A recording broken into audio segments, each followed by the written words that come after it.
Hello po mga kababayan, si Dante Maravillas, Bicolano vlogger, broadcast journalist from Albay. So pag-usapan natin yung pagbisita ng ating Pangulong Bongbong Marcos sa Amerika. Kasi naimbita siya ni US President Donald Trump. Sinalubong mga kababayan ng mga paliyesta si President Bongbong Marcos. Yan inabangan ng mga nagpoprotesta ang pagdating ni Pangulong Ferdinand Marcos Jr. sa Blair House, kung saan siya manunulayan habang nasa Amerika. Sigaw ng mga protesters, "Marcos, you're not welcome here." Ang assuming kayo ng mga Filipino nandyan sa Amerika. Unang-una po, yung Amerika po, hindi man ninyo bansa. Ang bansa ninyo, Pilipinas. Anong karapatan ninyo na sabihin, "Marcos, you're not welcome here"? Ang nag-imbita sa kanya, Presidente ng Amerika, si Donald Trump. Hindi man pupunta diyan si PBBM kung hindi inimbita. Hindi tulad ni Sara Duterte, hindi man imbitado ng government ng The Hague, ng Australia, ng Malaysia, ng Kuala Lumpur, South Korea pala yung next na bansa na pupunta ni Sara Duterte. Pero hindi man siya imbitado ng mga Koreano. Ang nag-imbita, mga Filipino, mga kaalyado niya. O diba? Talaga itong mga protesters na to. Anong karapatan ninyo na sabihin, "You're not welcome here"? Bahay nyo ba ang Amerika?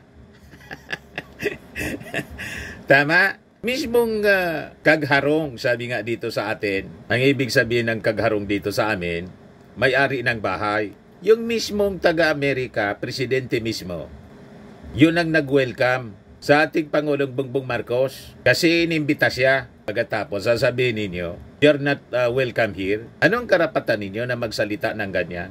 Naintindihan na ninyo mga assuming na mga Filipino. Ito po.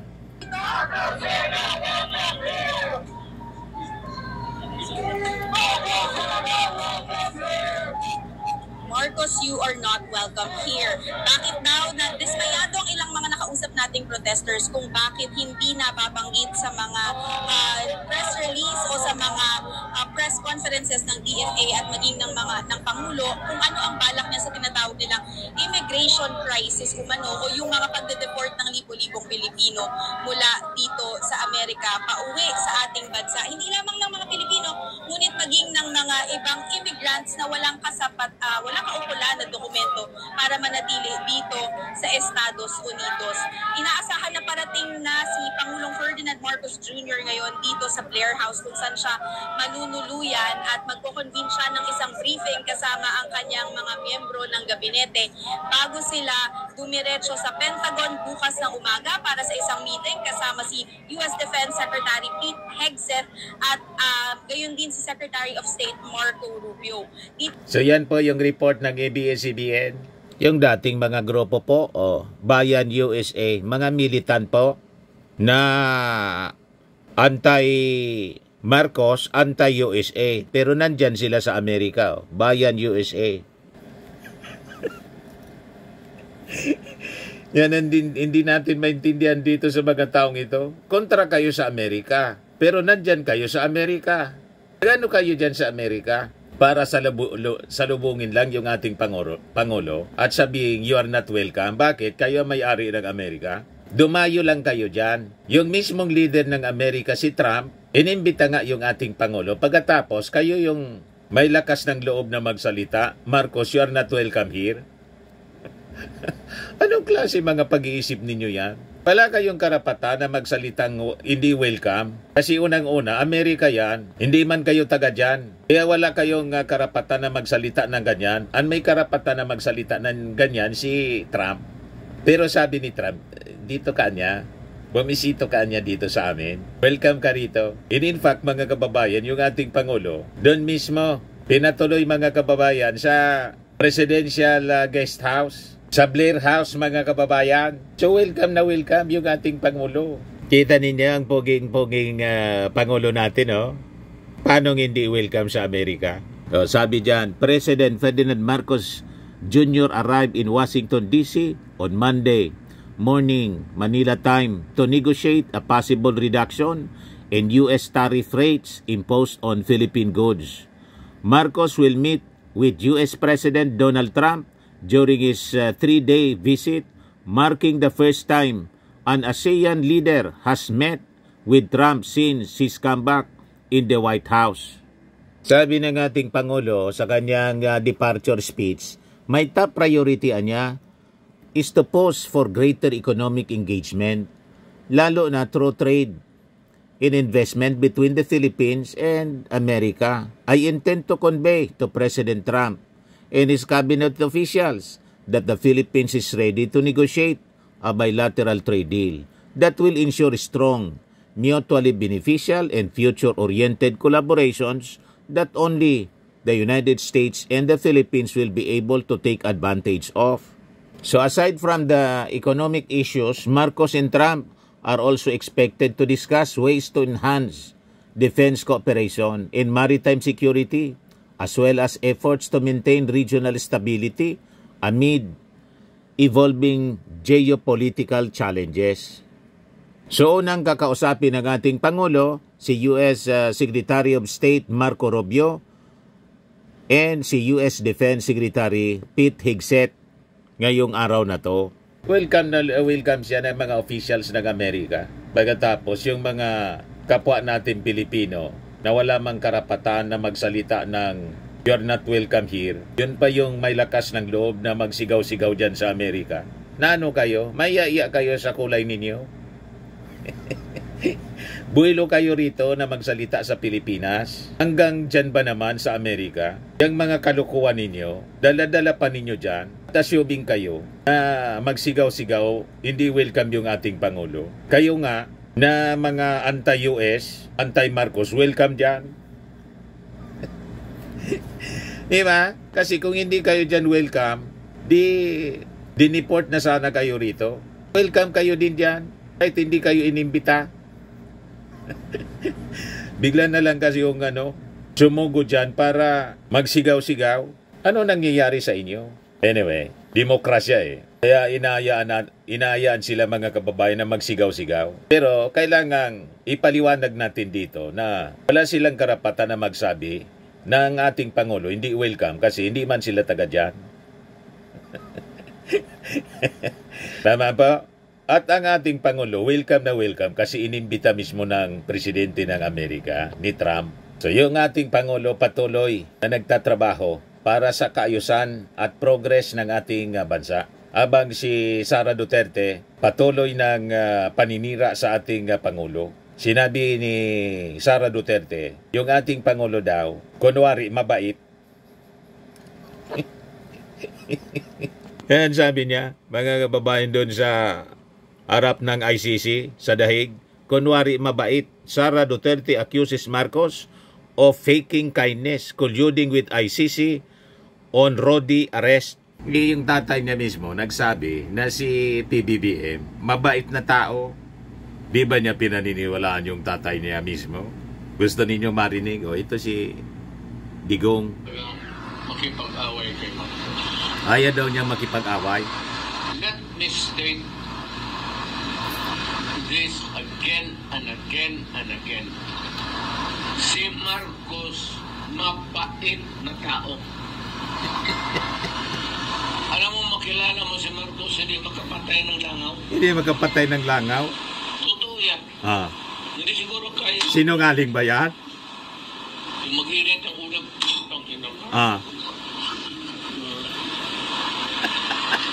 Kaya mo yan, may langaw, may lamok.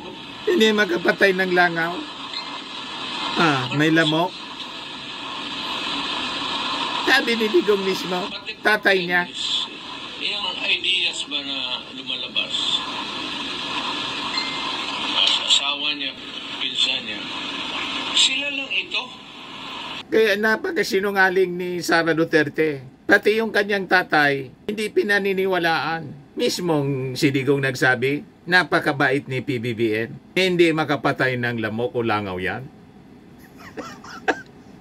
Tapos sasabihin ni Sara, kunwari mabait.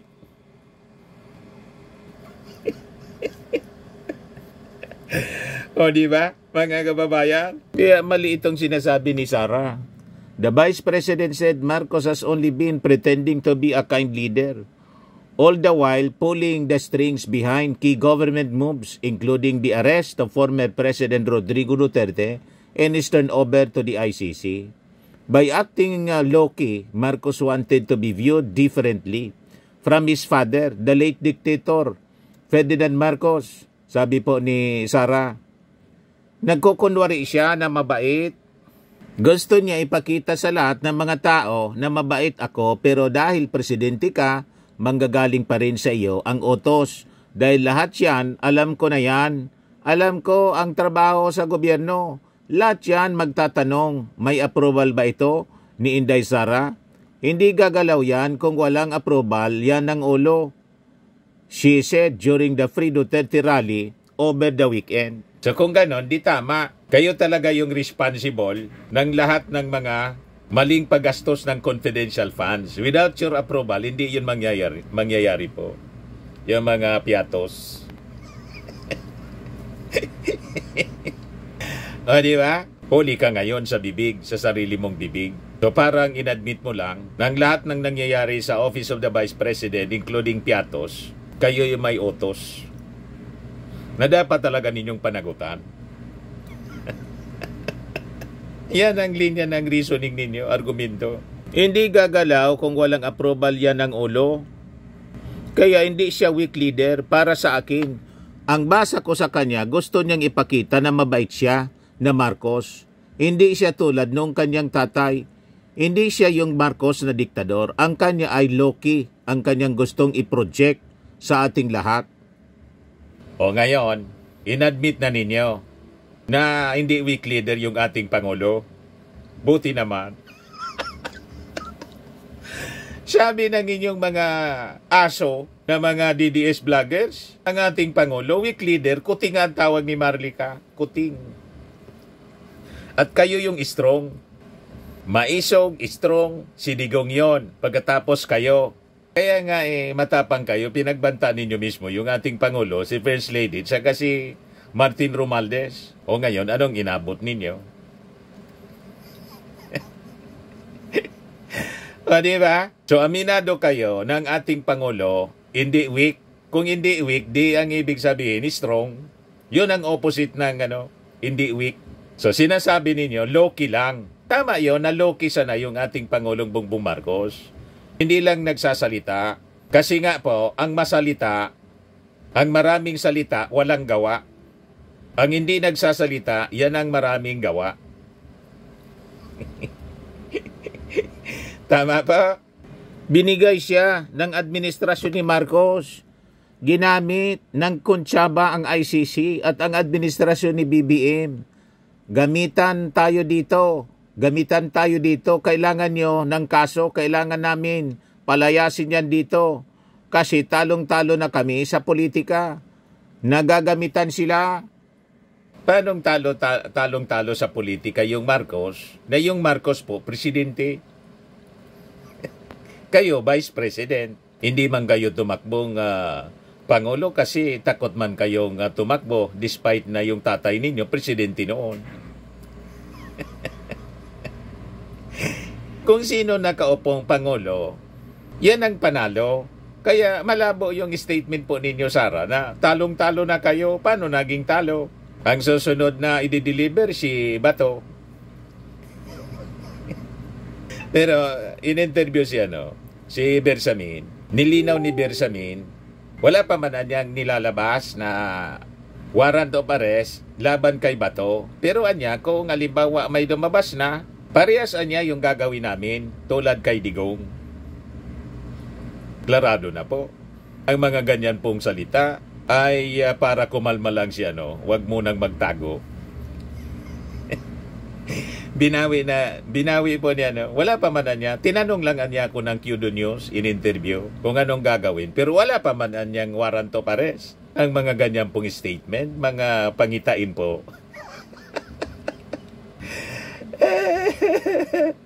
She also blasted her father's unjust detention, claiming the ICC acted on a complaint based on gossip spread by the media critical of the former leader. Kung chismis lang yon, mas maganda, patunayan ninyo. Walang basihan, unjust. So madaling sabi, kung ganon, walang basihan yung arrest at yung kaso ni Digong ng tatay po ninyo, mas maganda po yon para during the trial, madali ninyong mabaliktad sa pamamagitan ng inyong mga defense lawyers. O di, at least nagka-due process si Digong.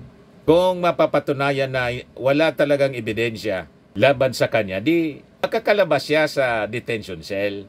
O di maganda, tulad po ninyo, dapat talaga dumaan kayo sa trial, sa impeachment trial, para finally malinis po yung inyong pangalan kung talagang hindi ninyo nalunok yung 125 million pesos na confidential funds. Di ba? Sabi ni Sarah. So meron tao dyan sa loob ng ICC detention na nakakulong na ang pinagbabasihan ay marites, chismis na galing sa mainstream media na kontra sa kanyang mga prinsipyo at paniwala. Meron tayong dating Pangulo na nakakulong dahil ginawa niya ang kanyang trabaho para sa bayan. Wala man pong mandato yung sino mang Pangulo na mag-EJK, mag-kill-kill-kill. Walang ganon, hindi nakamando yan. In fact, wala po tayong death penalty rito sa ating bansa. Kaya malabo po yung mga argumento ninyo. Pero patunayan ninyong mali yung kaso kasi base lang sa marites. May the best kayong abogado, si Kaufman. Madali pong baliktarin niya ni Kaufman kung talagang totoo po yung mga argumento ninyo. Ito si Sarah, mga kababayan, pakinggan natin yung kanyang mga pinagsasabi. Maraming nagsasabi na actually hindi naman sa si PBM. Pero sa akin lang, ma'am, at ito, opinion ko lang, dahil marami talaga nagsasabi na weak leader siya. Hindi siya weak leader, ma'am. Nagkukunwari lang siya mabait. Yes.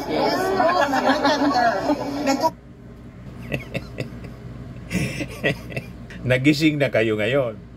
So hindi na weak leader. Ang ating Pangulo is strong leader na. Low-key. O tama, low-key ang ating Pangulo. Pero hindi weak leader. Strong leader siya. So naimas-masa na kayo ngayon. Noon ko pa, mga kababayan, sinasabi na ang ating Pangulo, strong leader siya. Tigri nga ng Norte. Ginawa ninyong kuting. Ayan tuloy ang nangyari sa inyo. Nasakmal yung agila. Huwag kasi assuming minamaliit ninyo yung ating Pangulo eh. Kunwari siya ng mabait. Gusto niya ipakita sa lahat ng mga tao na mabait ako. Pero dahil presidente ka, magagaling pa rin sa iyo ang utos. Dahil lahat yan, ma'am, alam mo na yan. Alam ko ang trabaho sa gobyerno. Lahat yan magtatanong. Alam niya daw ang trabaho sa gobyerno. Hindi ka man po nagtatrabaho. Sige nga lang ang rally mo. Ang nagtatrabaho, yung ating Pangulo. Ha? Saka si Lisa Marcos, kahit hindi sumusweldo, nasa Riyadh siya, Kingdom of Saudi Arabia. Para sa Serbisyo Caravan. Nilaunch nila one-stop shop government services to overseas Filipino workers. Yan nagtatrabaho. Alam niya yung trabaho. Pero kayo hindi man kayo nagtatrabaho, sige lang ang rally ninyo. You see? Walang pakinabang dyan ang mga mamamayang Filipino. Mismong tatay po ninyo, pinagsasabihan na kayo, pati yung mga supporters ninyo dyan na umuwi na. Pabayaan na siya dyan kasi matanda na siya. Ayaw man ninyo makinig. Gusto na nga niyan magpa-cremate. Di ba sinabi sa inyo na pag namatay siya dyan, huwag nang iuwi, i-cremate na lang. Ayaw man ninyo makinig. Mismo ng tatay ninyo. Tapos yung tatay ninyo, kukontra ninyo tungkol sa pagiging mabait. Sasabihin ninyo, nagkukunwari lang. Mismong tatay ninyo nagsabing, mabait si PBBM. Ha? Makipag-away kay Marcos. Let me state this again and again and again. Ulit-ulit, again and again and again. Marcos, mabait na tao. Alam mo, makilala mo si Marcos, hindi makapatay ng langaw. Ha? Totoo yan. Hindi siya... Walang lusot ang mga argumento ninyo. Di ba? Tatay mismo ninyo ang nagsabing mabait, hindi makapatay ng lamok yan, ninlanglangaw yan. Hindi gagalaw yan kung walang approval yan ng ulo. Kaya, hindi siya weak leader para sa akin. Ang basa ko sa kanya, gusto niyang ipakita na mabait siya ng Marcos. Hindi siya tulad noong kanyang tatay, hindi siya yung Marcos na diktador. Yan kasi in-underestimate ninyo, inaboso ninyo si PBBM. In-underestimate ninyo yung kabaitan. Kaya yan ang nakuha ninyo, patong-patong na kaso, trouble. Lahat yan kasalanan ninyo. Diba? Tapos isisisi ninyo sa gobyerno kay PBBM. Ang kanya ay low-key ang kanyang gustong i-project sa ating lahat. Kung nakikita nyo, lagi niyo sinasabi, wala naman akong problema kay Inday Sara. Pwede naman naming pag-usapan yan. Wala man talagang problema sa iyo, ang ating Pangulo. Kayo man lang ang may problema kay PBBM. Hindi niya kayo pinoproblema. Hindi nga binabanggit yung pangalan ninyo ng ating Pangulo. Sige lang ang trabaho. Kayo lang ang bukang bibig ninyo. Si PBBM, si Lisa Marcos, si Martin Romualdez. Pero si Lisa Marcos, si Martin Romualdez, yung ating Pangulo, hindi man po nababanggit ang pangalan ninyo. Kasi hindi man kayo pinoproblema ng ating Pangulo. Kayo man lang ang namumroblema. Pinoproblema ninyo ang ating Pangulo kasi inaakusa ninyo ng mga bagay na hindi man totoo. Yan na pagkakulong ng tatay ninyo nangyari kasi kinaso siya ng mga pribadong tao. Mga complainants na biktima ng EJK ng tatay ninyo, walang tiwala sa justice system dito, kaya kinaso siya sa ICC. Walang kinalaman yung ating Pangulo. Yung pagkakulong ng tatay mo, kataon lang panahon ng ating Pangulo. Kasi panahon ng ating Pangulo, nilabas yung warrant of arrest. Ang gusto ninyong mangyari, pagtakpan ng ating Pangulo yung tatay ninyo na walang tigil sa pagbabanta. Ako man ang presidente, bakit ko pagtatakpan yung dating Pangulo na walang tigil sa pagbabanta sa akin, pati na kayo? Naintindihan mo na? Kaya ang lahat ng ito, consequences ng mga mali ninyong aksyon, ng mga masama ninyong pag-uugali. Yan ang totoo dyan. Pero, noong nag-uusap pa kami, ano ba ang ano niya? Ano ba yung sinabi niya sa akin? Wala. Nagtanong siya sa akin. Ano ba ang mga projects? Sinabi ko sa kanya, may nangyari ba? Wala. Walang nangyari kasi wala ka mang ginagawa. Binigyan ka na napakalaking budget sa DepEd. Almost 1 trillion yung binigay sa iyo. Di ba yung promise mo noon, bigyan ka lang ng 100 billion pesos na budget sa DepEd. Lahat ng problema ng DepEd, so solusyonan ninyo. Nagawa ba ninyo? Almost 1 trillion nga yung budget na binigay, plus confidential funds. Sa Office of the Vice President, tapos sa DepEd, combined, 600 million pa. May nangyari ba? Di bang nabusog lang yung mga chichirya? Huwag kami, Sara Duterte. Nasubaybayan namin kung paano ka nagtrabaho. Wala eh. Tapos na itong administrasyon na ito. Midterm na sila. 3 taon na ang lumipas, pero wala pa rin tayong nakita. Walang nakita? Paano may makita ka? Hindi ka man nakikinig. Ayaw mong manood ng Suna. Dumalo. Lagi kang nasa ibang bansa. At alam namin, nakikita ninyo, tulad ng 20 pesos na bigas, nang sabi mo nga, pagkaing baboy. Kung iisa-isahin namin yung mga nagawa ng ating Pangulo in 3 years, nalampasan na yung 6 years ng tatay po ninyo. At sa war on drugs, bloodless. So siguro wala kang nakitang namamatay sa war on drugs. Pero bumaba yung krimen at dumami, bilyon-bilyon. Hindi nga mga lahati yung mga arrest, seizures ng mga illegal drugs ng tatay ninyo In 6 years time, sa 3 years ng ating Pangulong Bongbong Marcos, iyang-iya naman kami sa iyo, Sara Duterte. Napakaraming nagawa ng ating Pangulo. Pagkatapos, sasabihin ninyo, walang nagawa. Kayo ang walang nagawa. Kung baga may nagawa kayo, lahat lang masasama. Masamang gawain. Kulang na ang 3 taon para sila ay gumawa ng big ticket projects o malalaking development projects para sa ikauunlad ng bansa. Dahil gaano ba katagal gumawa ng project? 9 years. 6 years lang ang termino ng presidente. Kaya kinakailangan ang continuity. Dahil kailangan mo isunod, ituloy yung ginawa no nauna. Yung mga infrastructure projects na nasimula ng iyong tatay, tinatapos ngayon ng ating Pangulo. Tapos may mga bago pa, tulad ng mga pabahay, mga tulay, mga kalsada, na mga bago. Ang hindi lang itinuloy po, yung mga projects tulad ng railway system na funded ng China, na hindi nga natuloy. Hindi man itinuloy kasi may problema sila. May kulatilya dito sa West Philippine Sea. Alangan man ituloy ng ating Pangulo. At saka yung war on drugs, alangan man ituloy yun ng ating Pangulo, yung bloody war on drugs. Alam niyang mali, damay-damay, para pagkatapos ng term ng ating Pangulo, susunod yung ating Pangulong Bongbong sa tatay mong si Digong, dyan sa Dahig. Bali? Nagsulo kayo dyan. Hindi pwedeng damay-damay. Nakaraang presidente. At yun ang sinabi na sa atin lahat. Sabi niya, continuity at unity.